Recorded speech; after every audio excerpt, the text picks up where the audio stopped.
Grenadians, you asked for change, and we are bringing the change. Change is a we thing, but change requires a contribution from all of us. Remember, one cocoa fills the basket. Make a contribution to NDC's grassroots campaign for change today. Click the link below to make your contribution. Thank you.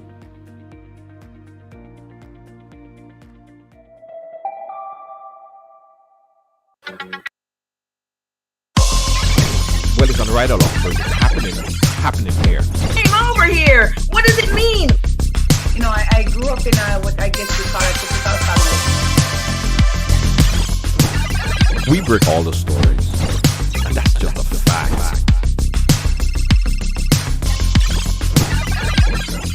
And that's why everyone has a story to tell. Ride Along Live, yeah, it's the real deal.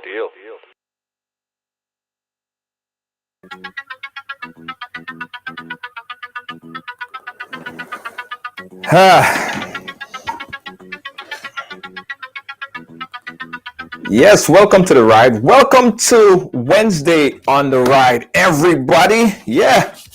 Oh, Lord. Listen, I've been away for 10 days, and I'm happy to be back right inside studio. I'm not saying I didn't enjoy my vacation. It was excellent. I got to meet a lot of fans, supporters, friends, get a chance to chillax a little bit, be in the sunshine. It was great. It was nice having, I had some dinners with a few guys in Grenada. But nevertheless, I'm back and in full effect. Estelin, how you doing? Welcome to the ride. Everybody locked on right now. Wendy, Gail, how you doing? Welcome to Ride Along Live for today. Who else we seeing? Leslie and Belfon. Another name. Hazelan, big up yourself. Thank you guys so much. Who else we have? Who else we have on the ride today? The folks that's locked on Unstoppable, all my Jamaican followers and friends and supporters, big up yourself. Cathy, Night Riders, Angela, Marilyn, Gordon. Thank you guys so much. Guys, today we're going to have a conversation because I'm sure everybody know what has been happening. Unless you've been hiding under some kind of big rock or something like that, you know and understand what's happening. There is a major war happening in the center, as you could say, of Europe. Now, we've been speaking about it, and so much so that, you know, I think people are getting deaf to the information. When I was in Grenada, I did a video on it, and a few people said, well, why are we talking about this stuff? This happening all the way on the other side of the earth. Why are we even engaged, or why should we be even concerned about what's happening in Ukraine? Why are we paying so much attention to it? So I figured that we need to do this show to talk to everyone and get your feedback as well.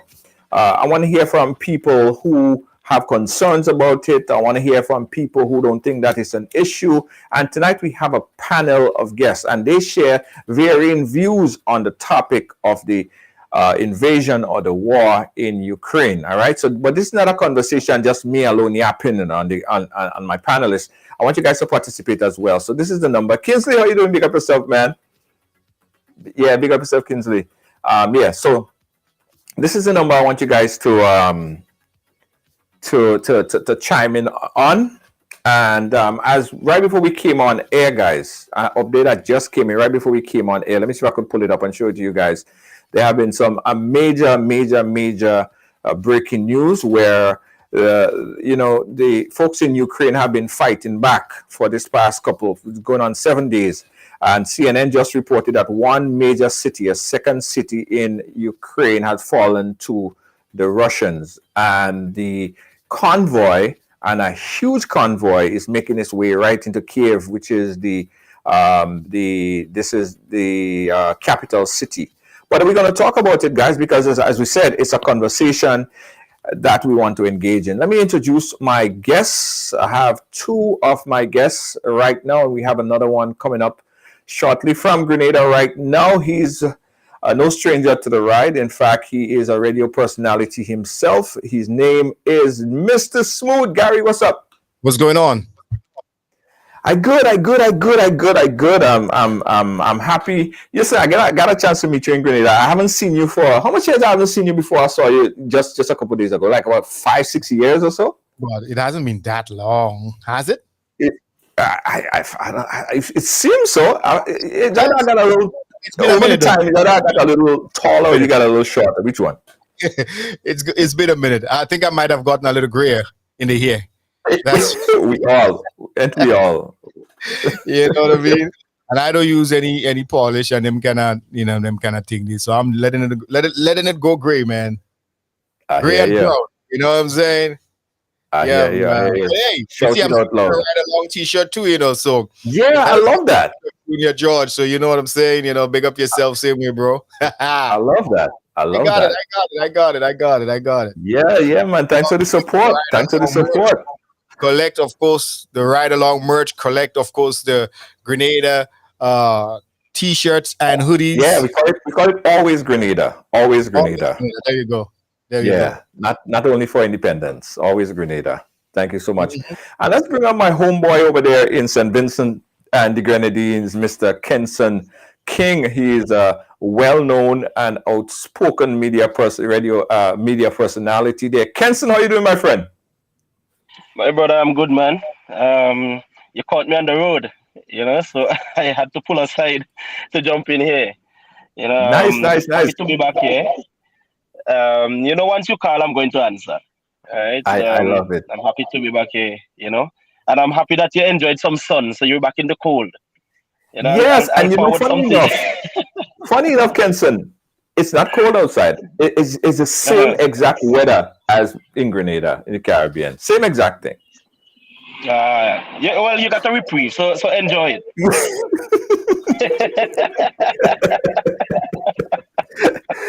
Yes. Listen, we have so much to talk about. Kenson. And I want to get you and Gary's feedback on what's happening. But as I was saying earlier, that CNN just breaking news that one of the major cities in Ukraine was taken over by Russian soldiers. That's the second largest city there in Ukraine. But I want to take it back a little bit and get your first reaction to it. 7 days ago, Kenson, Russia invaded Ukraine. Give me your feedback on this whole invasion, what your thoughts about it, and do you think that this particular invasion was justified, or it was just was it justified by Russia, or what's your initial reaction on what transpired? My initial reaction to the invasion was one of, yeah, I expected. You know, it didn't come as any surprise to me at all. I've been following this Russian issue, Russian Ukraine Crimea issue, for a bit of years now, and so it did not come as any surprise to me. And then, June, I think by now you know that as long as I get interested in something, I will do my research. I will, try to get the history of things to get a full grasp, because I don't want to speak on things or go along with things not understanding fully how something may have happened. And while war is not something that any one of us wants, while war is not something that any of us should encourage, sometimes it's inevitable. In the power play that goes on, it's inevitable. And in this case, again, while war is not something that should be justified, I see it as in the case of Russia, it's justified. I know I'm going to get flack for it. I know a lot of people are not going to agree with it, but by now that I stand on my truth, I stand on my opinion from the facts that I gather. Right? I didn't hear you, Gary. Go ahead, man. I'm just being devil's advocate. Go ahead. So, with this thing here, a lot of people will just go from what they get from the mainstream media. A lot of people don't even know about much of the backstory of the Ukraine, NATO, European Union, Russia issue, right? And so a lot of people will just jump on it. Oh, Russia, Putin wicked to go into Russia and killing people and so forth and so on. But I hope that at the end of this, Junior, we will be able to put some of this Western hypocrisy to rest too, right? Because there's a lot of it floating around, and a lot of people do not want to ever grasp and embrace this and deal with it. Right. Okay. So let's go one step at a time. Let's go one step at a time. You said that you think that it is justified, right? On what grounds do you think that Russia was justifying going into or forming or staging an invasion of Ukraine? What's the justification for it? In your terms, what's your justification for it? In the book The Art of War, Sun Tzu states that do not ever hate your enemy, the man that you fight against. Because he himself, when you go to war and you meet with the enemy, he himself is fighting for something he believes in. So don't hate him. Understand him. Although you have to fight against him, understand him. All right? You are fighting for an ideal, he's also fighting for one. Now, my question is this, right? How many countries has Russia invaded or threatened for the last, let's say, 25 years to 30 years? Russia just annexed Crimea. Russia just took Crimea. How long ago? That was years ago. It wasn't even 5 years ago. 2014 also, right? Now, right. 2008. Here's the issue. It should. 2018, yeah, around there, yes. So here's the thing. 2014, right? So here's the thing, Junior. No matter how much of a devil you want to call somebody, no matter how much of an animal, everyone wants to live. Everyone will defend their end. Everyone will defend their borders. Everyone wants to live. And so if I feel threatened, and I'm going to defend myself, I am going to take a stand. To the question that you asked, Junior, for years, as a matter of fact, let us go back to 1997, 25 years ago. Bush Sr., at the time in the 1990s, made a deal. Okay, you can say that nothing was written down, no written something, but an understanding was gotten into, where it was stated that NATO, as long as Russia, as long as there was this Germany was allowed to thrive and so forth, NATO will not go into the east. They will not go 1 inch eastward. over time, NATO has been bringing in countries, going to the east, 14 countries to the east. Now you reach to a point where Ukraine is on the exact border, literally on the doorstep of Russia. As a matter of fact, NATO has been placing nuclear weapons on the border of Russia for years and telling Russia, hello, we promise that we are not placing these here to invade you or to use them against you. These are for against the Iranians. But how are these people to trust you when you have already broken your word so many times? Okay, all right. Gary, get a word in here because I want to talk about sovereignty, right? And the rights for a country to choose his own friend and sign whatever treaty. Ukraine have gotten independence 31 years ago. They're a sovereign nation. So who is Russia to dictate, or who is Russia, or anybody for that matter, to dictate if Ukraine join NATO or don't join NATO or join the EU? If they're independent, is like the Queen of England coming and tell Grenada or St. Vincent right now that they can be a part of CARICOM or they can be a part of the OAS. The Grenada is a sovereign nation. And similarly, Ukraine is a sovereign nation. So who is Russia to tell them that they can't join NATO or they can't become a part of an alliance? Because Russia feels threatened, as my friend in St. Vincent, St. Lucia waiting. St. Vincent. St. Vincent. Big up Vinci, man. What's going on? Yeah, man. Today on my radio program, with Outside Track, and I was talking about St. Vincent and compared it to Grenada about the legalization of cannabis now. Anyhow, that's a different topic for a different time. Junior, make sure you get me on for that. Anyway, I got you. Okay, there's an interesting article here, all right, that I'm going to just take a snippet of it, all right. Russia's unprovoked invasion of Ukraine has deep implication for Latin America and the Caribbean. First, it demonstrates the growing strategic challenge to the United States from the survival and proliferation of populist authoritarian regimes such as Venezuela, Nicaragua, and Cuba in the Western Hemisphere. All three unanimously supported Russia's actions and the work of Russian-backed separatists, all right, as they did when Russia invaded South Ossetia and Abkhazia in Georgia in 2008, and when it illegally annexed Crimea in 2014. So what they are saying here is that already folks like Russia, not Russia, but Cuba and Venezuela, who are very authoritarian in their dealings, might take example. It's a bad precedent that is already being set by Russia already. But back to the whole idea of sovereignty. You're absolutely right, Junior. I'm with you on that.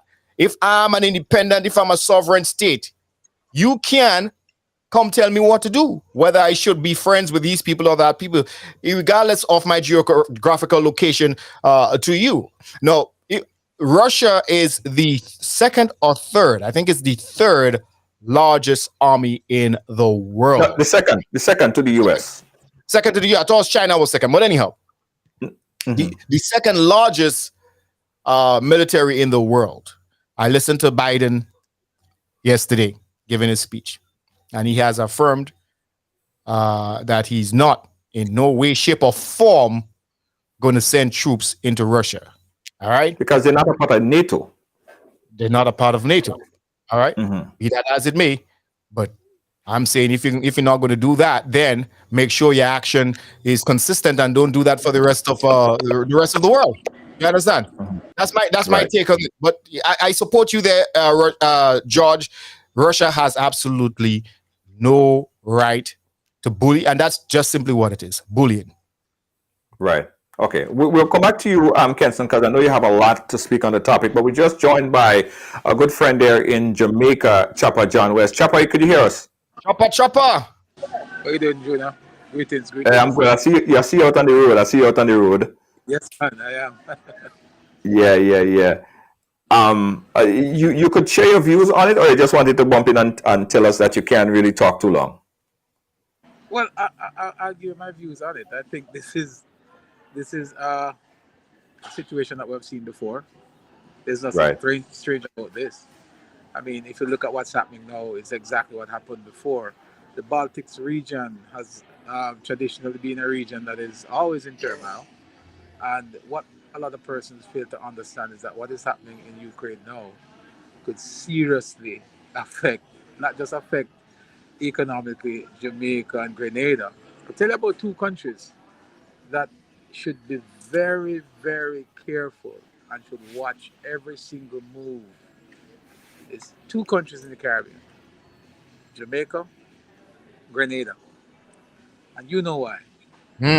Because what you see now is exactly what had transpired back in the 1970s that brought Jamaica and Grenada in the middle of the crosshair.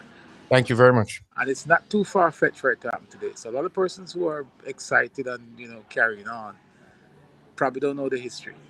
I'm a student of history, so I'm guided by what happened before, and I know that what I'm seeing now, I've seen it before, and I have to be very careful. If you do it to one, you can do it to all. We were inches away back in the 1970s from being a part of this whole shebang. If you look at what's happening now, my brothers, Venezuela, Cuba could easily be drawn in. And when they are drawn in, based on Jamaica's strategic location, we could be drawn back in there again. So this is not an isolated incident. This has everything to do with our sovereignty, our safety and security as it is for the people of Ukraine. Yeah, point well taken there. Kenson, let's go back and talk about sovereign nation and sovereign state and the rights of a sovereign state to dictate its own future. How does that play into Russia invasion if then Ukraine has been an independent sovereign country for over 31 years? Okay, so let us go back to the history again. And I agree with the brother there from Grenada there that every country has a right to determine who they want to partner with, who they want to trade with, whatever. I agree fully with that. But we also know the way that the powers that they run, things are not just that black and white. Because there's a reason why certain countries will form alliances. There's a reason why certain countries will be invaded and taken over, governments toppled, and so forth. Right?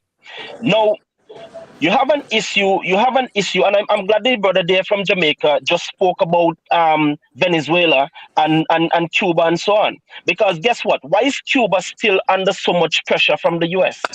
Why is Venezuela also under so much pressure from the US? It's because they chose to be trade partners and affiliates with somebody who they don't agree with. Now, in the West here, America is the big man, if you want to put it like that, right? And America will dictate to you who you can have an alliance with. They will dictate that to you. And here's the problem. And this is where the hypocrisy come in. As I was telling you earlier, Junior, this is where the hypocrisy come in. Everybody fails to recognize this. Nobody wants to embrace this and deal with it. Because you want to demonize somebody. You want to vilify somebody instead of looking at the whole. No, here. Look at the same Ukraine there. America supported a coup in that country. As a matter of fact, they were there handing out stuff to the persons, neo-Nazis, as a matter of fact, in that same Ukraine, not too long ago.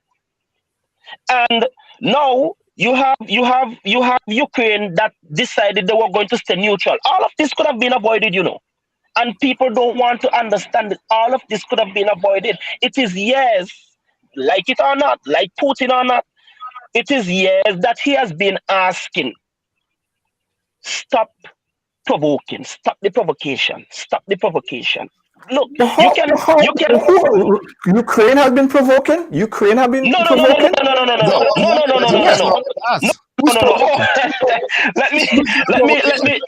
Let me be clear here, right? Mm-hmm. America and NATO have constantly been pushing. As a matter of fact, over the years, we have seen so much sanctions being brought against Russia over the years for different reasons. Some reasons to us that might not even make any sense, right? But you know, there are always deeper political issues and so forth. And now we see where the innocent are now dying for the stupidity of politicians again. And here you have an issue, Junior, where Ukraine had promised to stay neutral, neither go to NATO nor go to Russia. We are going to stay neutral. And again, the last set of talks that happened there, I think was yesterday or the day before, that is the only thing that Russia has brought to the table. Either one, you come with us, or you stay neutral. That's it. That's all we ask. Yeah, but this is in the last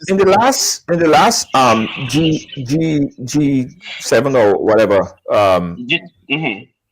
right, Russia was asking, and which I think is an ask that is is way above what they could dictate. They're asking that NATO do not expand, and I think that but these are unrealistic. You cannot tell NATO not to expand. Who is Russia to dictate if NATO expand or not expand?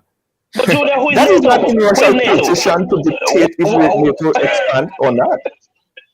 What is NATO? What is NATO, Julia? NATO is the alliance of countries. NATO is all the alliance of countries, right? All these countries, we have Poland, right? And it was formed. Formed because for what reason? Chapa, you was coming in? Yeah, but Junior, what my colleague there need to recognize though is what the purpose of NATO was. Why was NATO formed? And if he is in agreement with the origin of NATO, there's no way that he should be in agreement for any country to determine whether or not NATO expand. What the core function of NATO is a noble function, is to prevent what happened in the 1940s with World War II. If we want to prevent, if any sane person on this earth believes that the reason why NATO exists is to prevent a reoccurrence of World War II, then why wouldn't you want that to be expanded? Secondly, what I want people to recognize that there's a difference between an invasion and change of regime.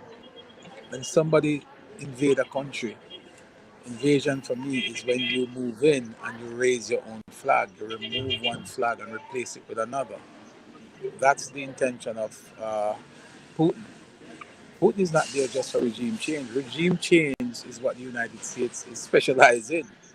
And they would use sanctions, they would use sabotage or whatever. But when you mass troops and you roll in there and you take out one government and raise your flag, that's an invasion. That's what happened in World War II. That's what Putin is doing right now. That's what we have to be worried about. It's not the whole conflict of stopping one country from aligning with another. Because if you don't want me to align with Junior, then you have to give me whatever Junior is giving me, whether it is security, economic support, whatever support it is. So I'm saying if the United States didn't want Jamaica to go with Cuba and march with Fidel Castro to the mountaintop, then they need to step in and do what Russia would have been doing back then. Oh, Grenada back in the day with Cuba and Russia. Huh? I say as in the case of Grenada back in the day. Yes. Yes. Yes. So we have to be careful. This is not an isolated incident, or it's not an isolated issue.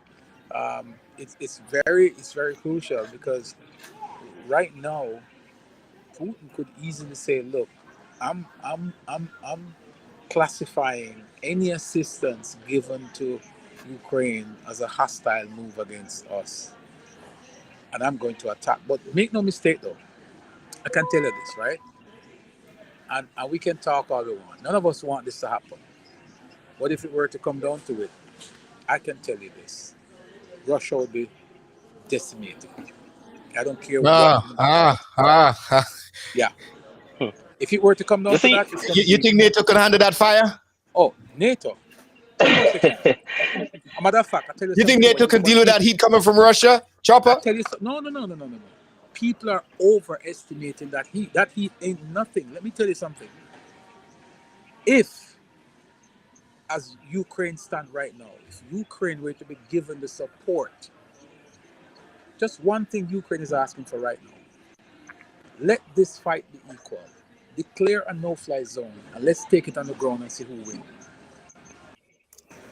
Listen, there's no doubt about it. There's no doubt about it that with the firepower of the United States is in number one in terms of its military forces, and NATO, right? Right. And I saw a comparison. You're looking at how many ships, how many Navy troops, everything. I mean, America far surpass what Russia is. Russia is number two. Yeah. If you bring in the United States power with the other NATO alliance, listen, they could cream Russia. They could cream Russia. But not just that. Hold on. But let's not do that, NATO, because we have to level the playing field. Because if you do that, if you put NATO with the United States, then you're gonna have to put countries like Iran, countries like North Korea, countries like China. You might have to put those with Russia. Exactly. Right? So, and then that's gonna stretch the United It ain't gonna be Russia alone fighting that war. I can tell you that for sure. Huh? And here's the other thing. The other thing is own set of alliance. The other thing is, is that Vladimir has actually admitted that he knows coming up against NATO, he can't win. But as he said, the countries that make up NATO, Russia itself has more firepower than them, being separate. And the thing is that at the end of the day, none of us want a nuclear war because it's not going to end good for nobody. No, it's not going to. You see what I'm saying? It's not going to end good for anybody. My thing is just simple. Come to the table, talk, see how you can get this thing done away with and get moving, because at the end of the day, my brothers, when you have this issue, and back to NATO. NATO was formed, yes, for all of these countries to back each other. Which one of them is there helping Ukraine? None. And they're saying because Ukraine is not a part of NATO, right? Why they can't go in and they're not going to help and so forth and so on, right? But here's the thing, and I'm going to ask you three this question. What do you think will happen, right, in the West here, if Mexico was to suddenly say, you know what, I'm going to join and become allied with Russia? What do you think will happen? I don't think that what you're seeing is, what we're seeing. What would happen, Junior? Let me tell you what would happen, gentlemen. You would not see the United States marching troops into Mexico and taking down the Mexico flag and putting up the United States flag. You would never see that. What you would perhaps see, and I will go back to Grenada and I go back to Jamaica. You'll see what took place back in the 1970s. When in our own country, Jamaica, Michael Manley decided to side with the Russians at that time.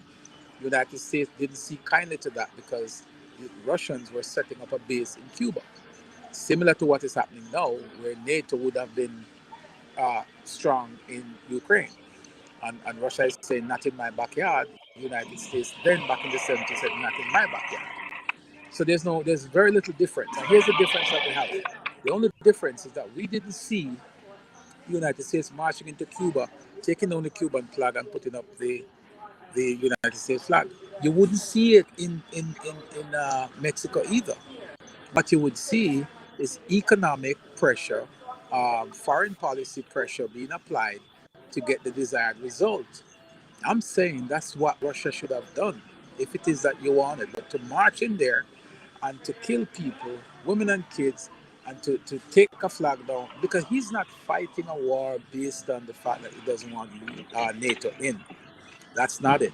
What he's saying, he's fighting for what is his. He believes that Ukraine is his.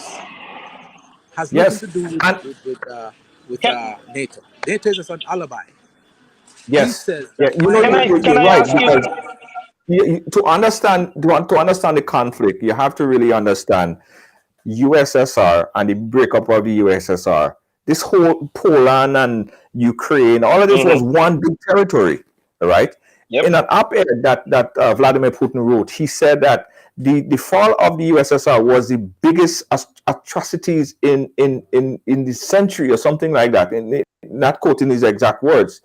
So he's so passionate. He's like he's like an obsessed girlfriend. You leave them, you go away, and they just can't let you go. Vladimir Putin, he wants Ukraine. All the excuses that he's making about the people in Ukraine is not able to speak Russian, and that's why he's invading. And then the eastern area, is neo-Nazi, and they're taking advantage of the people in these areas. All of these are scapegoats to the fact that he knows and he wants Ukraine. It's a strategic location, and I don't think that taking Ukraine is not going to make him stop there. He's going to try to go to Poland and other areas. And I am fearing that if that happens, that's where we'll see World War III. Yep. That's You see that word, Junior? Yeah. You see that word, Junior? Strategic? That is the whole issue here. Everybody wants a strategic position. As I said before, all of these world powers, we know the politics that play behind. We see what most of them want us to see and so forth, but there's the politics behind. Now, when you talk about wanting, I'm not going to dispute that Putin, even America, would happily take Ukraine. Why? Because of the natural resources and so on. We see the issue with Iraq. We see the issue with these Middle Eastern countries and so forth, what's going on. You see what I'm saying? So at the end of the day, as I said, my thing is, this discussion, I think we need to dispel all the hypocrisy that's about. You know what I mean? Because all these powers, all of these superpowers, all of them have agendas. Every single one of them. China has their agenda. Russia has their agenda. America has its agenda. The European Union has their agenda. You see what I'm saying? And everybody simply want to be in control of natural resources, have the power to say, you know what, I'm in control of this, so guess what? You better behave yourself over there because I had this and you want it and I control it, so you better behave. Everybody wants to have that strategic position. So while yes, we in the West here, we will demonize somebody else elsewhere because guess what? No matter the atrocities happening from the West, we always find a way to cover them or overlook them, or be desensitized again about them and so forth and so on, right? Because when we see, let's say for example, you have Libya and these places that have been destabilized, Iraq and these places, it's like nothing. And we saw it in some of these news anchors and so forth just recently last week. You see what I'm saying? With the systemic racism in the way they look at these wars, in the way they look at refugees and so forth and so on. Right? So at the end of the day, we have to dispel the hypocrisy and face the realities that all of these powers are just simply looking for, as Junior says, strategic positions and strategic ownerships of stuff. That's exactly but right. in Jamaica here, just let me get this point in. You remember the Bay of Pigs? That happened in Cuba, the Bay of Pigs. You remember that? Yes, right? Yes. Good. America did not only sanction Cuba, right? You actually pointed nuclear weapons at Cuba. You see what I'm saying?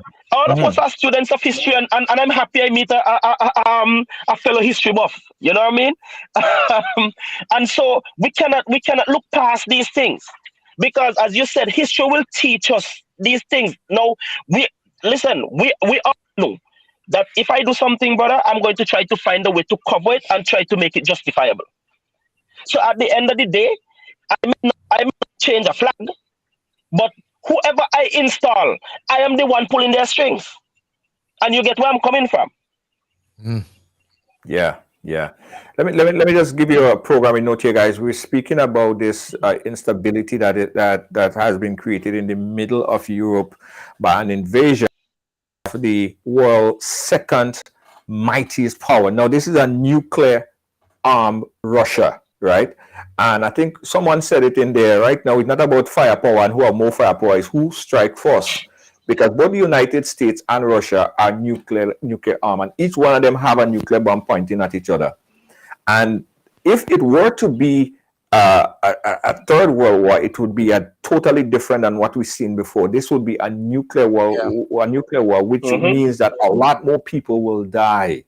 All right, by far. And the thing about it is, I believe that there could have been another way to go about this here. That's why I said that I feel that it was unprovoked by Ukraine. I believe that this invasion was unprovoked by Ukraine. I believe Russia, in this particular case, is the aggressor.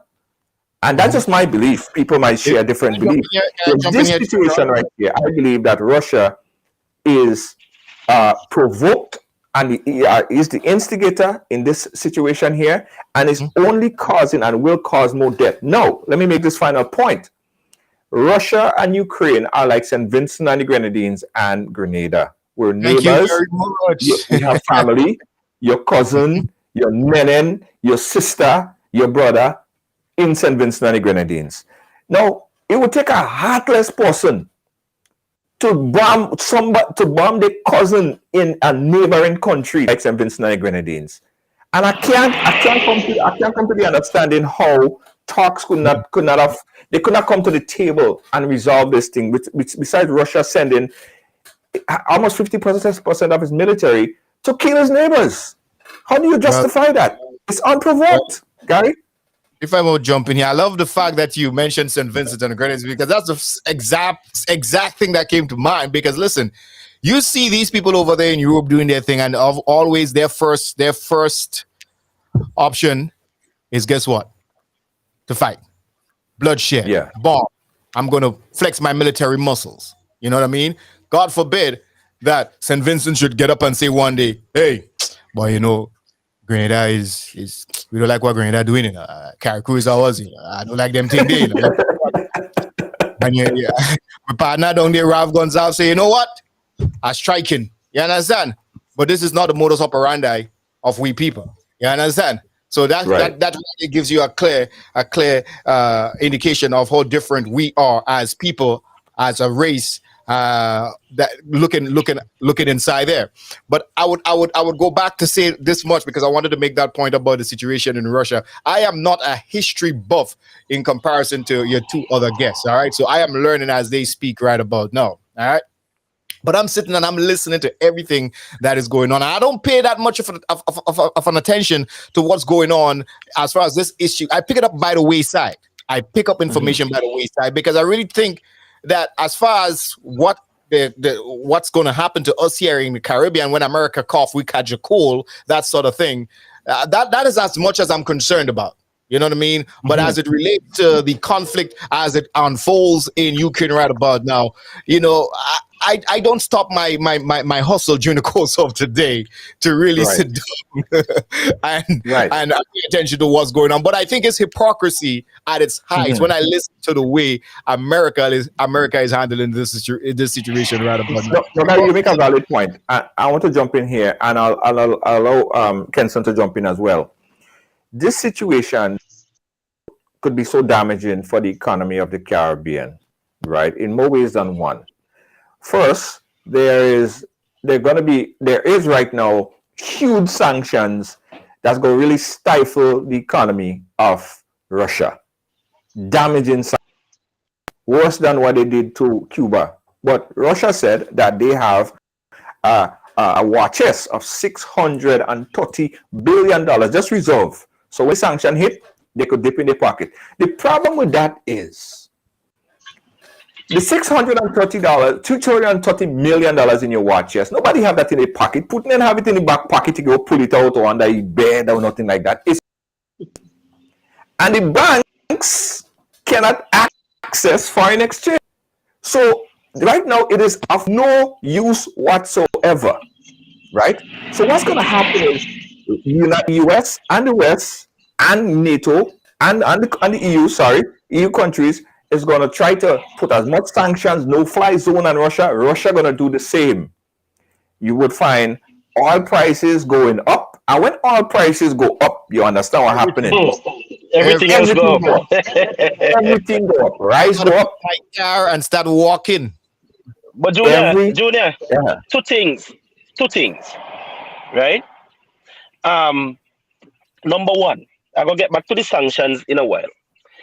You spoke about the neighbors, but let us talk about living in the same household. Right. Do you know that those persons living on the eastern border of Ukraine, have been under fire for years from their own Ukrainians, from their own government, the Russian-speaking set of people. Do you know that? They have been. I think finish your thought. Very good point. Very good point, my brother. Very good point. No, but listen. Thing, Junior. That is a scapegoat. That is a scapegoat. No. Junior. The people on the east, the countries on the east, those are Russian-owned countries. Russia owns those countries. It's on Ukraine. No. They're not owned. They were personal. They are just like Australia. That you have the Aboriginal people and so forth. Same way in the Ukraine, you have these people who their original language and so forth, and part of their history is Russian, right? So they still speak the Russian language and so forth, just like those in Crimea. And I was going to ask you, with the annexing of Crimea and so forth, was there a referendum was done pertaining to Crimea, right? Where I think there was a 95% vote, something like that. But after that, I'm saying again, Junior, that while you look at the neighbor bombing the neighbor, the persons in the household were bombing themselves. But anyway, off of that part, let me deal with the sanctions. You have the issue where, right? You have the issue with the sanctions where Russia has, like they say in the Caribbean, you beat a child until they get so accustomed to licks that licks means nothing to them. We usually say that, right? So it's a matter of Russia has become so accustomed to sanctions. They expected it. That is why they tell you they expected the sanctions. They expect to be sanctioned. So they have already put things in place to buffer the sanctions. Now, let me show you something, Junior. No, that was actually said. So let me show you something, right? Now, we need to stop looking at Russia, America, and these countries as some little Caribbean countries that we know about. These are Russia is bigger than America. You see what I'm saying? These are places that have so much natural resources that they can look inward. And Russia has been doing that for some time, has actually been looking inward to itself, because the amount of sanctions placed on Russia over the years, they have become accustomed to dealing with themselves. No, this is something that people need to understand. You see, you just spoke about oil prices and so forth there just now. Right. All of the European Union has to be crazy to want to squeeze Russia too much, because guess why? They get most of their natural gas and so forth from Russia. All Russia has to do is to turn off the pipeline. Germany and others are in trouble. My thought process. Junior, let me jump in here. There's a question I want to get quickly. Right? My thought process in all of this from day one. And I sit down because, like I said, I don't sit down and look at news for 4 and 5 hours a day. Yeah, I mean, I don't have time for that. Yeah, right. When I listen to Putin and I listen to all these sanctions they are imposing on Putin, but Putin remains steadfast in his decision. I sit back and myself. How long could he? You think Putin is not you think this is not calculated? You think Putin XYZ is the case, XYZ equals this and that? He has weighed his option. So of course, Putin probably sit down and say, come now. Nah, because ignorant, crazy fool. Yeah. But here's the thing Let me just say this, right? Really quick.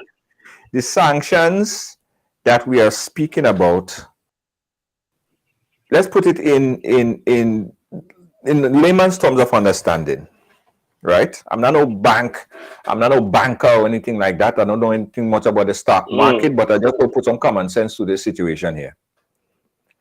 The country cannot trade outside of its own self, right? No. If, like, I had $30,000 in shares in the bank, I wake up next morning, my shares that I had of 30,000 fell 50%. 50%. I no longer have $30,000. That money just dash away. That money just. So the $630 billion that he had there, he didn't have it in his back pocket. He didn't have it under his bedspread. He had it in a bank. And that money has drastically devalued. Putin ain't stupid. Junior, There is do no, you know that? Do you know that Russia has $1 trillion GDP? Trillion, eh? yeah, but what is it now? $1 trillion GDP. This Right, these sanctions but here's the are thing. like. Go ahead. Here's the thing, Junior. Yes, you will ask what it is though. The US dollar. What is backing the US dollar? And I'm asking you this for a reason. What is backing the US dollar? It's stable economy. I'm guessing. I don't know exactly for sure because I'm not. I don't know, to tell you the truth. But I'm thinking that the US dollar has been consistent for a number of years. Mostly every single economy of many countries on the US currency. You know why? Let me give you just 10 seconds of back history. Two reasons. One, the America has signed an agreement with the Saudis pertaining to oil and support that all oil production must be sold in US dollars. That is number one. Number two, America has a policy that no other power or support must ever become economically challenging to America. That is a policy that America has, right? So keep those two policies in mind. Yes, so keep that policy, keep those in mind. Now, again, let us go back to Russia. Russians are a proud and resilient people. From my reading of history and sociology of them, they are just like you see in the Caribbean here. I have major respect for Barbadians because of their and Grenadians too. Let me say Grenadians too, because of their pride in their country and in sustaining their country and making sure that their country generate whatever they need. They will import some stuff, but they will make sure that most of their stuff, whatever is made in Grenada or Barbados, it's their force. And there's a difference. No. It comes. I'm going to show you how it comes into what I'm saying about Russia. The Russians are the same way a proud and resilient people.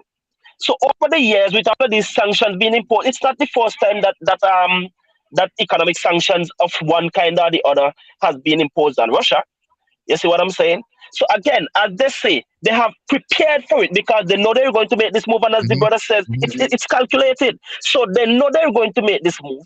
They know that sanctions are going to come in some form or the other. Look, they just cut them off from this SWIFT banking system that they have, right? But guess what? As their stocks fell, the banks in Russia were able to up their interest by 20%. Right. You see what I'm saying? Yes, it's inflation. It's inflated. It's inflated, right. Yes. But guess what? Even though it's inflated, the people are still buffered with their spending power. You see what I'm saying? Within their You know what's unfortunate about all of this? All the information, unless you otherwise make efforts to get information outside of the popular information that is being fed to us, all the information that is fed to us is coming from Western media. And I have my concern about Western information already in and of itself. I take all of it with a grain of salt. But hey, let me tell you something before we move any further there. We are demagoguing over Ukraine and the situation that exists right now. But do you think Ukraine really care about us? Because have you guys heard? It's not about if they care about us or not. Hold on, Gary. Let me just pick a call. Coming from overseas, and then I'll come back. Caller, you live. Where you calling us? Hold on, caller. Hold on one second. Your audio is kind of loud. Go ahead. Caller, go again. Good night, Grenada, Junior Donnell. Okay, yeah, Donnell, go right ahead. I have one point to make. One question I want to ask. How effective would those sanctions be if China is not on board? That is my question, because 75% of Russia trade now is with China. So that is the question. That is the question I'm asking. How effective would those sanctions be if China is not on board? China has a big part to play in Russia's decision. That's just my point. Nice discussion. I'm listening. Right. Thank you, caller. That's a valid point. Here's what happened. Here's what's happening now, and what we've seen in the past few days. The ruble fell 30%, right? And the stock market in Russia, that it was closed down for almost going on a week now. It is not operating, and the ruble is the economy is in a tailspin. I'm not saying that China could not recoup or China wouldn't come in, and China is not a strong trading partner. But the truth and the fact is, right now, the economy of Russia is in a tailspin because of the crushing economic sanctions that is placed on Russia at the moment. All right. And I believe that these sanctions will hurt Vladimir Putin and the economy. And worse yet, not even Vladimir Putin. I don't think he would touch Vladimir Putin. I think who he would hurt is the people of Russia, more so the oligarchs and the big heads in government. We just lost someone, but he came back in. Let's take some more calls. 718-701-5720. Guys, we're talking about the escalation of war in the middle of Europe, in Ukraine. This has been going on for 7 days now, and we're seeing today, just on CNN, they're stating that Russian forces just took a major Ukraine's second largest city, and it's now in the hands of Ukraine. And Russia is having some logistical problems, as they put it, in getting some of the 40-mile convoy into the city of Kyiv. Let's jump to the call. Gary, I'm going to come back to you. Caller, where are you calling us from? Hello? Yeah, hi, caller. How are you doing? Yes, this is Madison, and I'm calling from the United States. Go right ahead. I just want to say that one thing I don't hear you guys are saying is that this war is a proxy war for the United States and NATO. In 2014, the United States actually promoted a coup in Ukraine, and which they overthrow the democratic elected president of the Ukraine and put in their people. Since 2014, I think it goes on for 8 years, the western part of Ukraine has been fighting with the eastern part of Ukraine and murdering thousands of people. I think it's 13,000, if I can recall, 13,000. 14,000. That time, Vladimir Putin make a deal with the West that Ukraine won't join NATO, because NATO was created solely to disrupt the USSR. So now, because Vladimir Putin believes NATO reneged on that agreement, and they're pushing for Ukraine to join NATO, and he just don't want people standing at his door, people who wants to kill him basically. And just one thing before I go, I want to say the Monroe Doctrine here in the United States clearly states that no country can join any alliance, within the borders of the United States.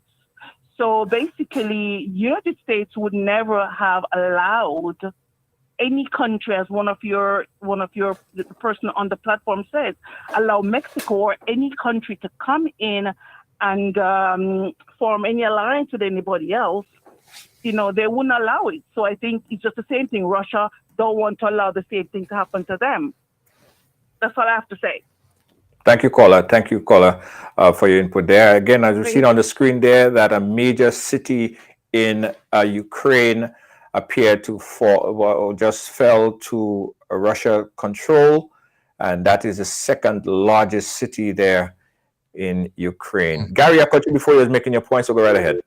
Now, I wanted to touch on the fact that, we speak of Ukraine and we sympathize with what's going on in Ukraine right about now, but we fail to realize that there has been a lot of racial tension in Ukraine.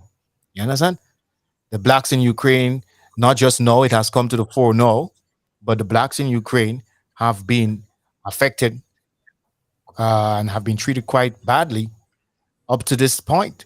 All right, we are hearing stories of Africans in Ukraine who are being denied opportunities to leave Ukraine because, of course, they are saying that their people come first, and I can't blame them. You know, we should do the same thing too. We people should always come first. What I'm saying is that this is not something new.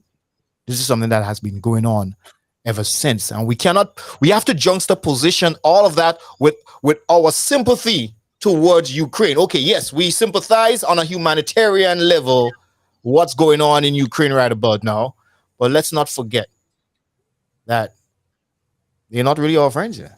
Understand that? You understand? I mean, and if I may jump in here, I have to agree, because here's the thing. No, even during a time of war and crisis, they can't even put the racism aside. It comes to the fore so blatantly. You see what I'm saying, Junior? So blatantly that they look. I was listening to a doctor from Africa. She said she was heading to get onto a train, and when she reached up to the guy was saying, "Women and children first." And Yes. she said, "But I am a woman. I am a woman." And he said, "Ukrainians, not them."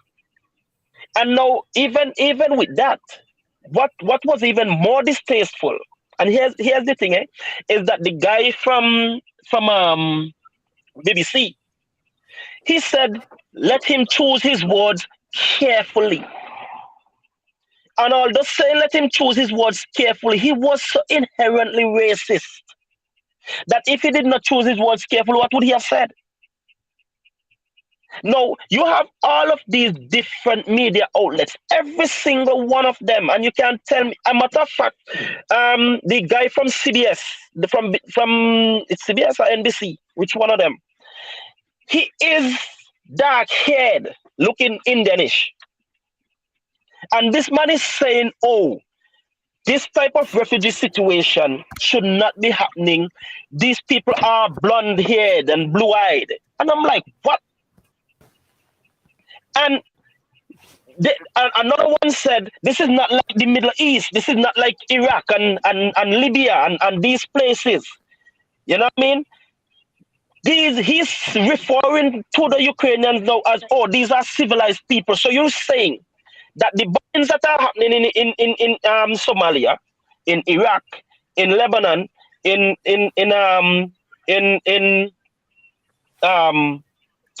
Afghanistan, and all these places, you're telling me that because they're dark skinned, they're black, this is their lot. They should be bombed. They should die. Nobody. As a matter of fact, what did you hear really on the Western media, an outcry against the killings happening from these Western powers in those countries? Now, remember, these are countries thousands of miles away from America, not just to America, right? Because they don't have the army, they don't have the firepower or anything to come up against America. But you have America strategically positioned in certain countries. They have bases. You, Junior, just a while ago, you were talking, and I was waiting to tell this bullet at you. You said,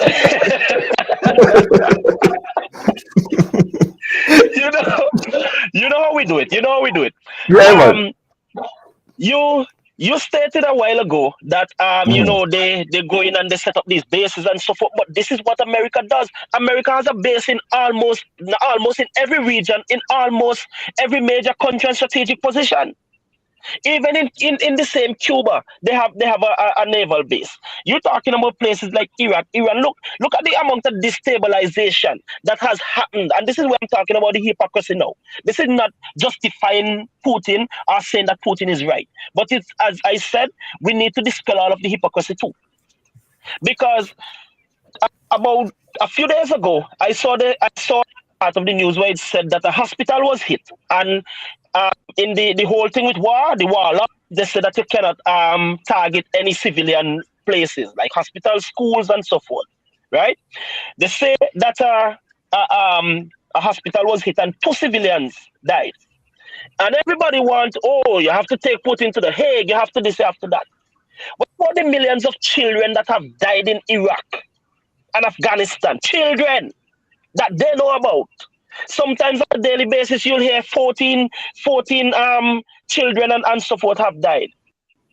So where's the outcry for that? Because they're on another, and they have, and you see, demonizing a people is so easy.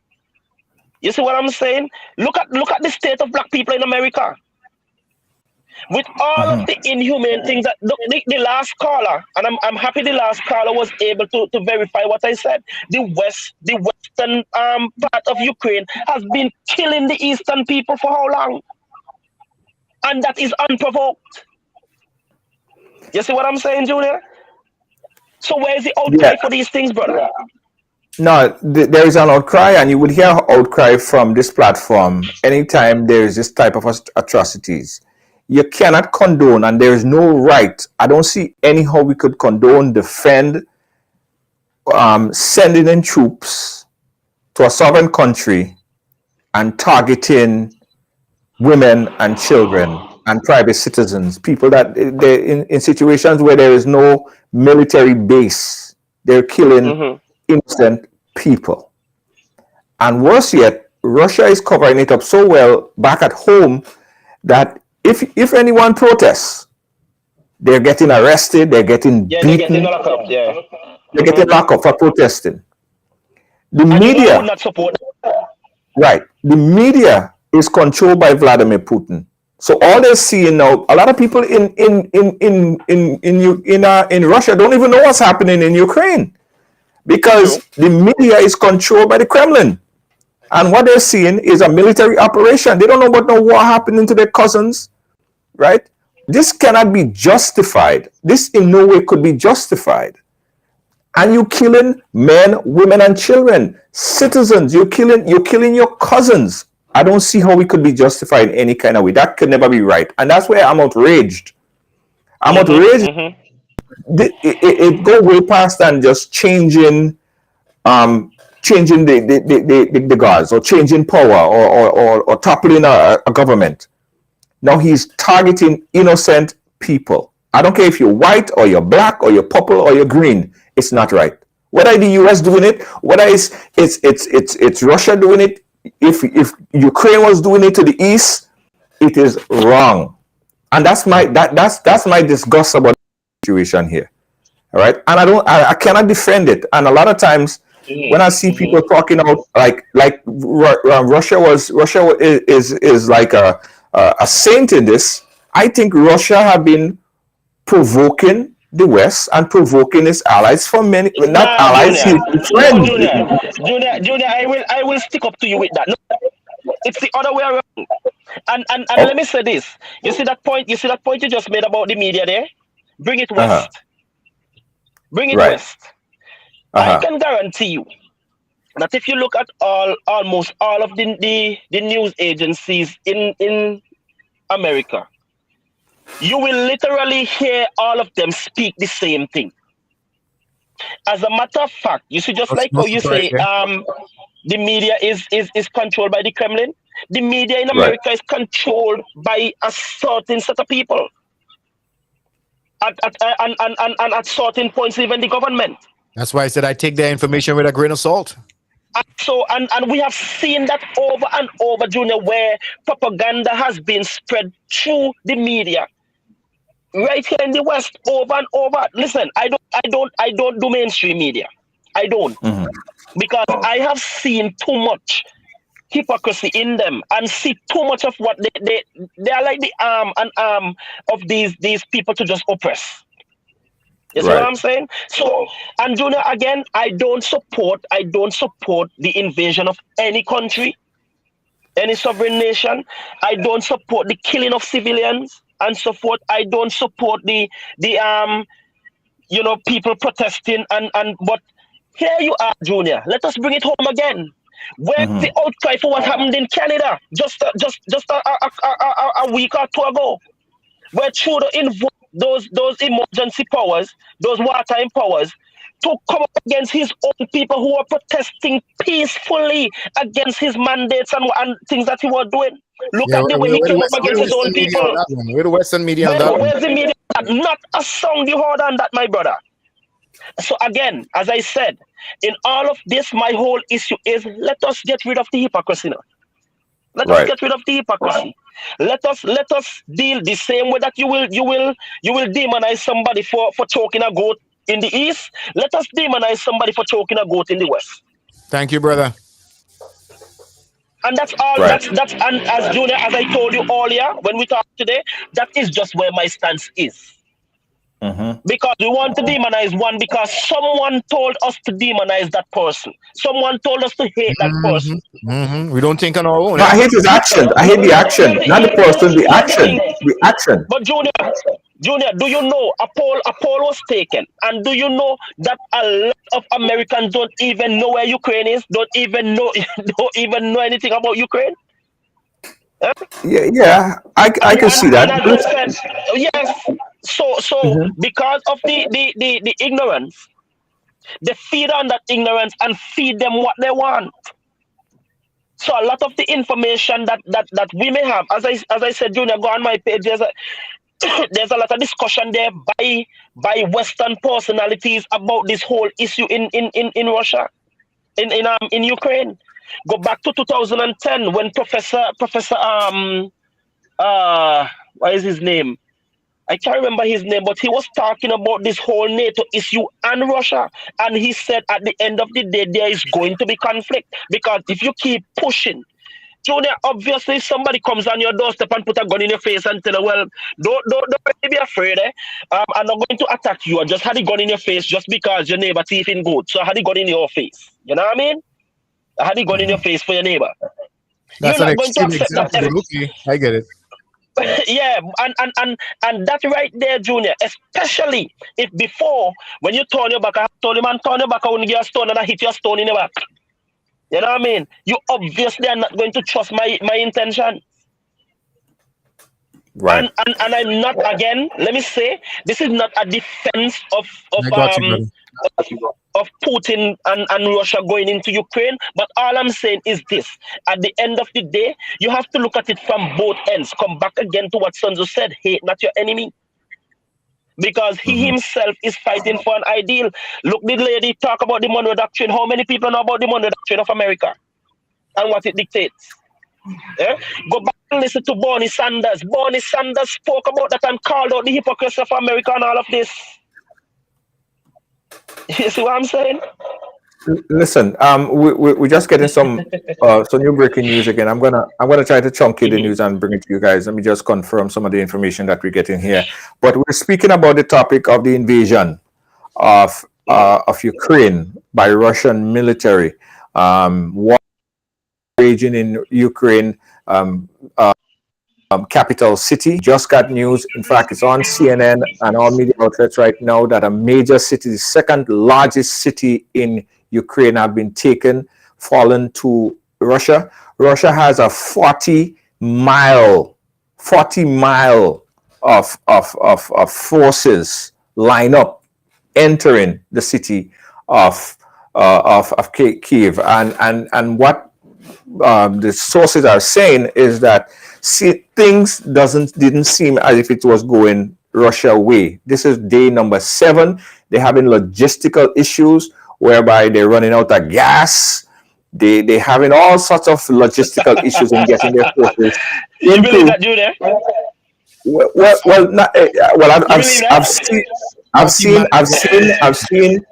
I've seen videos that was justified, that was verified, sorry, videos of logistical problems on the street, whether it is unconfirmed or whether it was propaganda video. And the logistics, I've seen it on Al Jazeera, is another media outlet that I trust. Julia, and I look let me tell you, don't trust Al Jazeera either. I used to trust Al Jazeera until Al Jazeera proved to me not to trust them. Let me tell you, you see, since that Iraqi war, I have come to understand the level that countries will sink to put out propaganda videos, to just keep a certain mindset going. Yeah. As a matter of fact, just 2 days ago, there was this big outcry about this correspondent who died in 2014 or something like that, and came back and died in this war again. You see what I'm saying? He died in 2014 and died in this war again. You see? So a lot of these things keep on happening. And people, listen, sometimes you don't even know where the truth is. You don't even know where the lines blow from truth to fiction to you know, we have to be so careful. You know what's amazing? We have to be so careful, my brother. You know what's amazing about what you just said there, Junior? You said Russia has got troops in there that stretches, if that's what I understand, 40 miles. Do you know why it's 40 miles? You could run 40 miles, Junior?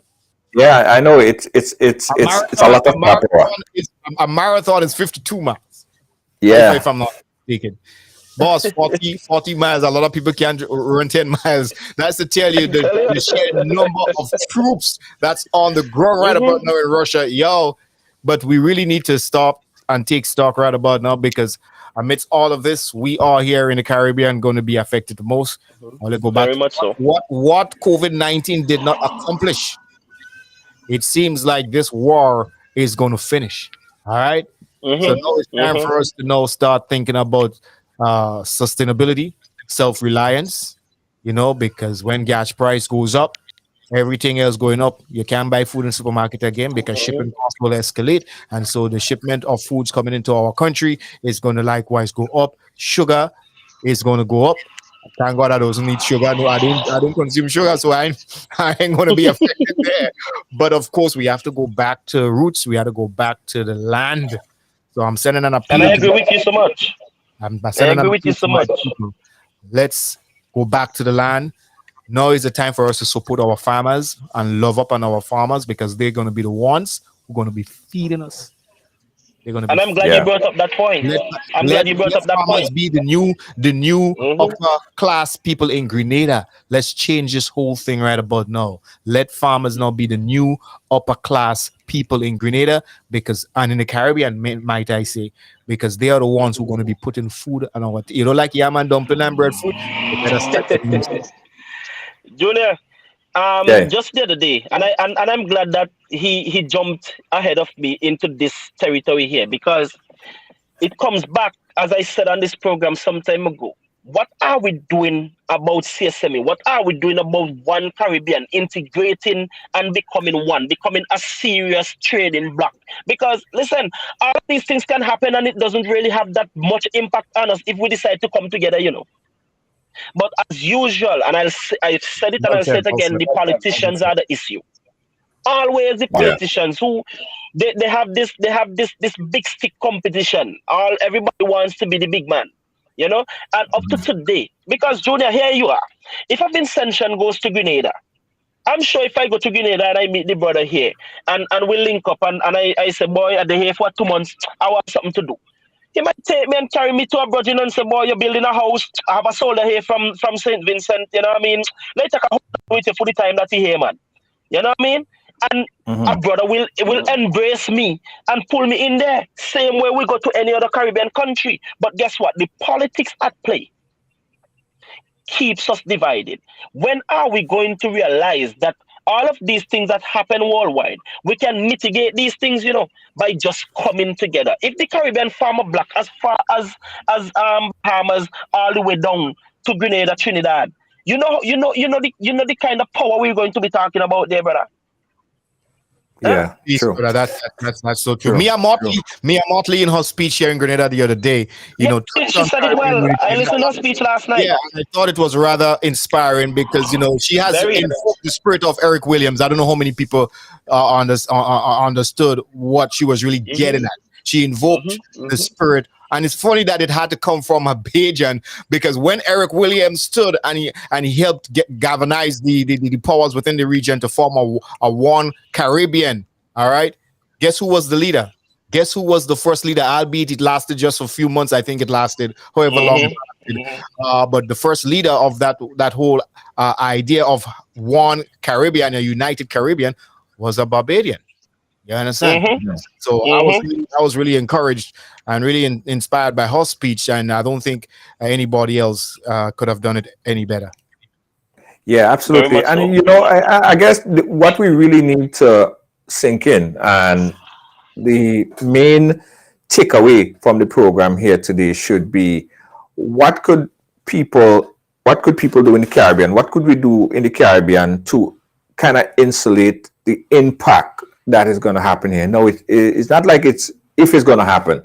It is happening right now, and it would affect a lot of people. It would affect gas prices. Well, we already know that that's a given, and everything else is going to go up. Everything else is going to go up. So how are we going to help mitigate against the problem? It's very imminent. It's coming. It's going to happen. How could we do it? And Gary, I like that you said about the farmers, because for so long people have looked at farmers as second-class citizen and people who want to go back to the farm. I think that is the angle. But young people these days, you know, especially with a place like Grenada, where you have a 70-something majority of younger population, and they don't want to go back to the garden. It's hard to get them back there. But that is something that's supposed to start from even primary school and get them thinking about going back to the land. It's a long stretch to do, but it is something that absolutely need to be done. Thinking about how we could grow what we eat and eat what we grow. That is something that need to be a focus on. I think was what Bishop. We're going back to Revolution Days Day. We need to grow what we eat and eat what we But grow. Junior, it's simpler, you know. Going back to the It's simpler, you know, Junior. It's simpler, you know, because it's a simple thing, and we've discussed it before. One, and it's not just Grenada. St. Vincent has that serious problem too with persons that wanting to get into farming. But I'm slowly seeing a turnaround of people, you know, getting their little garden, starting to even though they have a government job, they do their little farming on the side and make that little money. But, yes, so here's the thing, Junior. It's easy to do. Make farming lucrative. That's it. And the easiest way to make farming lucrative is simple. The countries that keep on producing these raw materials develop 1 or 2 factories to add value. Value added, that's it, you know. And you make it lucrative, and you're able to sell a finished product. So you can sell the raw material, but you can also sell a finished product. That's just simple. That's simple. But farming is going to be lucrative too when we start understanding that we need to eat healthy. Mia Motley spoke about that again. She touched on we are disadvantaged as Black people because hey, we are not eating the way we should. All right. So once we start the importance of eating healthy as opposed to processed stuff that is imported from our colonizers. All right. Sorry for that term, but I use so much poison. I did that deliberately. You know what I mean? But once we understand that, then we would be buying locally. The price would be as such that it would encourage people to keep going back to the farm. There would be always more farmers than there would be buyers. All right. Well, more buyers than there would be farmers. Buyers than farmers. All right. Yeah. And guess what? Farmers would start making some money. And then they know more people know, young people coming up in the line would now say, hey, that man build a big house, they driving this nice car, you know, have nice, I have to get into farming. You understand? Monkey see, monkey do. It's as simple as that. Right. But it is going back in history, because here in St. Vincent, when you had the years of banana, the farmers were the kings. A farmer could have gone and bought a new vehicle, a new pickup, cash, build their houses, sell their children to school. And listen, there were persons who left the civil service and went into farming, left teaching jobs, office jobs, and went into farming. And we need to get back to that. We need to get back to that. We focusing on tourism and everything else, but we neglecting farming. And look at where the world is going right about now. We're on the brink of another world war. Where are we going to be? No, we are the ones here in the Caribbean.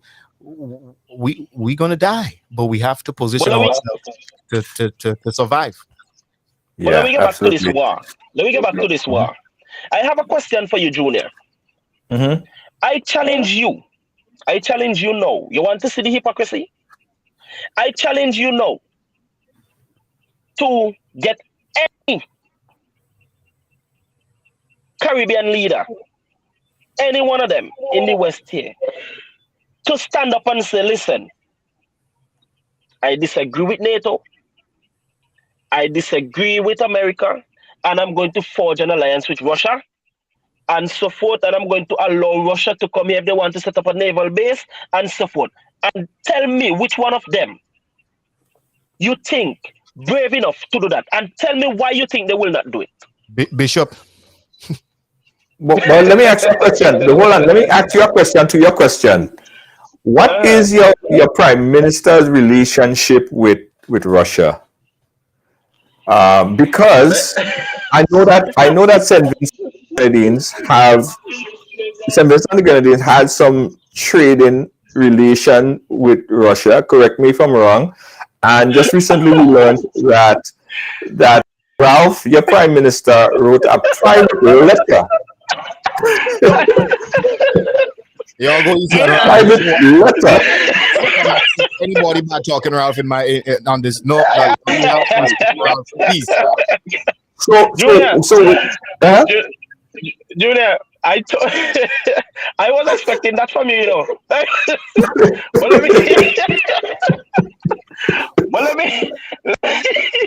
let me put this to you, right? Russia and St. Vincent have there's a visa waiver between the two of them, so you can travel to Russia without a visa. Russians can travel here without a visa. As a matter of fact, I have recently seen where a lot of Russian vessels are flying the Vinci flag. They're registered under St. Vincent. And on top of that, what you just said there, listen, that is joke. We have a prime minister who's a narcissist. Let me say that here. And I've said it before. We have a prime minister who's a narcissist. Oh gosh. And he believes he just loves to usurp and insert himself into things. Now, CARICOM has sent out one thing. You're all part of one body, right? CARICOM has said, you know what, we renounce what has happened with Ukraine, so forth and so on. But this man just mean he has to step out of the fold to say, you know what? Oh, I sent a private letter to Putin. Like, hello. I don't believe for 1 second that this man sent any letter to Putin. Ralph is all about always wanting the narrative to be centered around him. Always. It must be centered around him.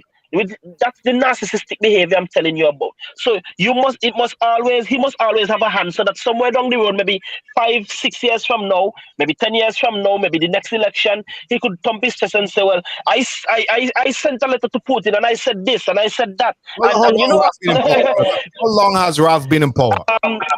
20 years, going on 21. And you blame him for being a narcissist? Come on now. Well, exactly. So but it has gone on before he even got into power. It has been look at his writing, and I'll tell you this. One of the reasons why I can speak about Ralph is because even before, well, let me say, Ralph is the person who has gotten me onto this road that I am on politically, socially. Right? And I've read, if not all, most of his writings, even from his days in university, right? And so it is always about Ralph. When you look at his writings, it is this narcissistic behavior. It's always about him. Always what he has helped to put into play. Always how he has made something shift. You know, always that kind of stuff. So now, if Putin decides to pull out of Russia, out of Ukraine, don't be surprised to say that he said that the letter that he sent to Putin considered his letter and left. Yeah, man, Putin is listening to me. Hold on, guys. One second. We got a bit of breaking news coming in here. We just got reports of a house fire someplace in St. Patrick. Unrelated news: a house fire in St. Patrick. Getting word that there were 2 deaths. I believe it was this just coming in. Let me see. It's coming in fast and furious. A house fire in St. Patrick. This is the clip of what you're seeing there right now. Unrelated news, however, we have, it says that a mother and son, early reports that a mother and son, 2 died, a mother and son. This, again, is unconfirmed at this point. We're hearing of a house fire in the parish of St. Patrick. We're going to give you guys some update on that a little bit later. Thanks to Kinsley James for giving me that update right there. Yeah. Guys, just about that time. We're going to wrap up in a short while. Let's get some last word from our panel. Are we speaking about what happening in Russia? This is going to be in Ukraine. This is going to be ongoing conversation as the more escalation, we're sure that the situation might get worse before it get better. At the end of the day, what does it mean for the Caribbean? How would it affect the Caribbean? How would it affect the regular person on the street? We are getting word that it will, because when you see countries like the US and Canada and start to feel it, when it gets a runny nose, they get pneumonia down in the Caribbean. So let's go around right now. Let's start with you, Kenson. We're wrapping up and your conclusion on this whole conversation here today. What's your final words? Thanks again, brother, for having me. The final thing I want to get in here is simply this. Let us pray that this thing has that it climaxes soonest and it just go, because none of us want a spill off with any of this going further. And I also want people to take time out to seek information, not just what the TV gives to you, not just what the mainstream media gives to you, but look at the history of things, look at the behind the scenes of what is at play. And let us all remember that we can't play hypocrites and want to believe in one thing here, but throw it away when we go over to the other side.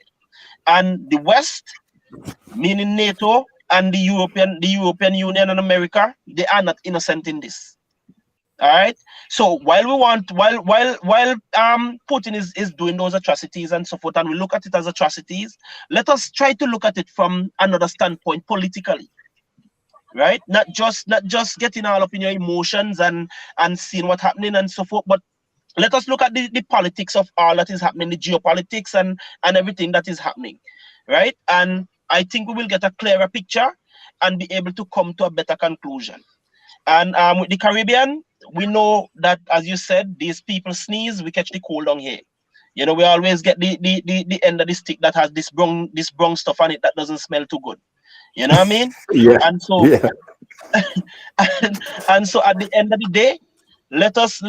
I hope as Caribbean people we see more and more why we need to come together as a bloc to support each other, because there's going to come a time when those people are not going to be able to support us because they love their war.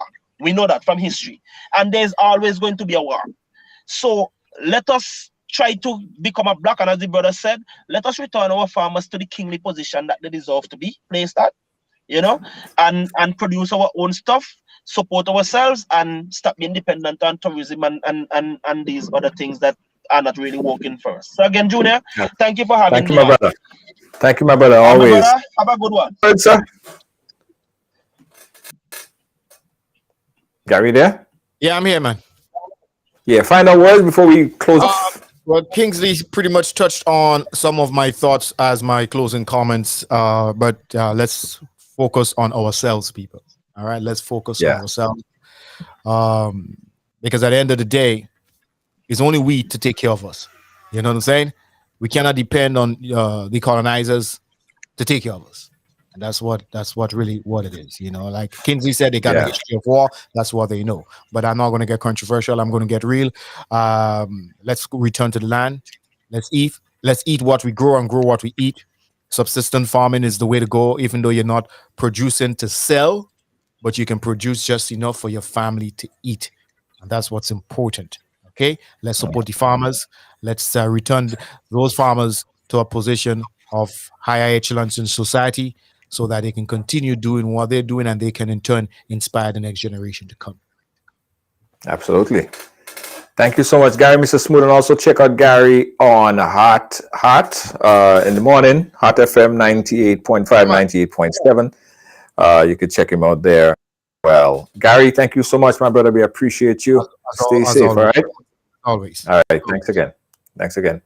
Guys, yeah, so this type of conversation, I want to have more of it, right? I want to have more of this type of conversation, because I don't believe that we could just throw a hand and say, you know, forget about what's happening in this part of the world, because it doesn't really directly affect us.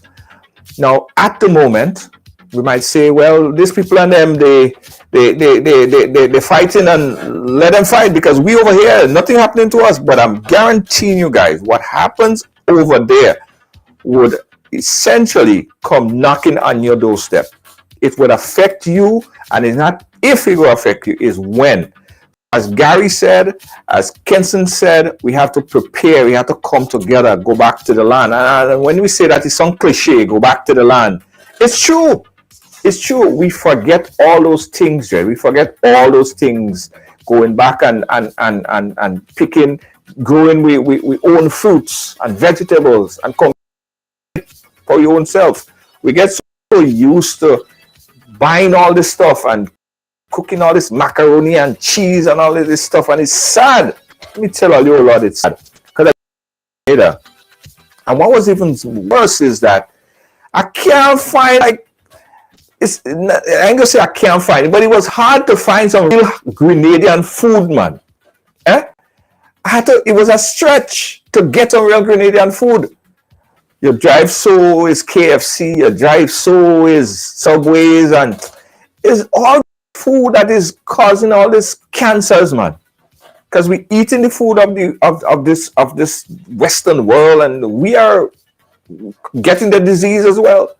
So we have to find a way to kind of detach ourselves, and it's political as well, because the politicians have to take a stand and put policies in place. But we have to do more to grow what we eat and eat what we grow. Yes, because it's coming. It's not if it's coming, it's yes, it's coming. And it's going to affect every single person. It will start with the gas price. And as soon as the gas price starts to go up, everything would be affected. Everything would go up. Not only in Grenada, but in the USA as well, in Canada, all over the world. We would see there is a price for what's happening in Ukraine. So it would affect all of us. We have to talk about it. We can't just say we're not going to discuss it. Let's talk about something else. No matter if we talk about it or don't talk about it, it's still coming. But we have to be aware as to what's happening. Thank you guys for watching. Thanks for being a part of our program today. We appreciate you so much. Don't forget, you could join me tomorrow. Myself and Anselm Douglas. We're dipping into the envelope, and it's Dear Riders tomorrow, same place, same time. Thank you guys for watching. We appreciate you. The following is a paid political advertising. Grenadians, you asked for change, and we are bringing the change. Change is a we thing, but change requires a contribution from all of us. Remember, one cocoa fills the basket. Make a contribution to NDC's grassroots campaign for change today. Click the link below to make your contribution. Thank you.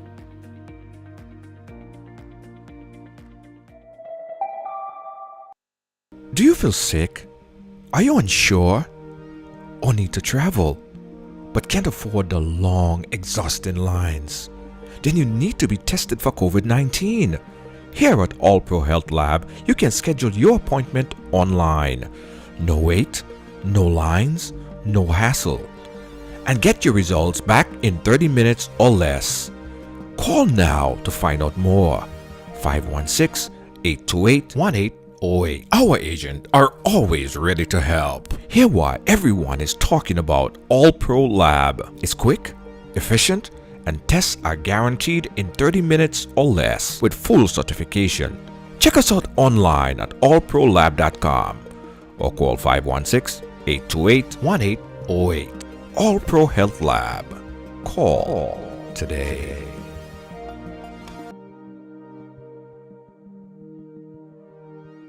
David Williams Funeral Service serve you with dignity and compassion as you mourn. Every day, we embark on the journey of life, and one day, the journey will end. It's on that day that you can entrust the celebration of life of your loved ones to David Williams Funeral Service. Call 718-291-3823.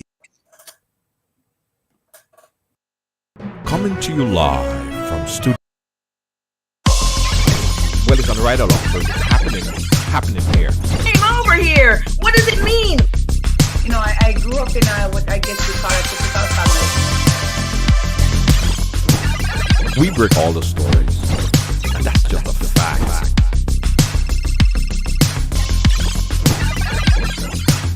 why everyone has a story to tell. Right along live, I mean, yeah, it's the real deal.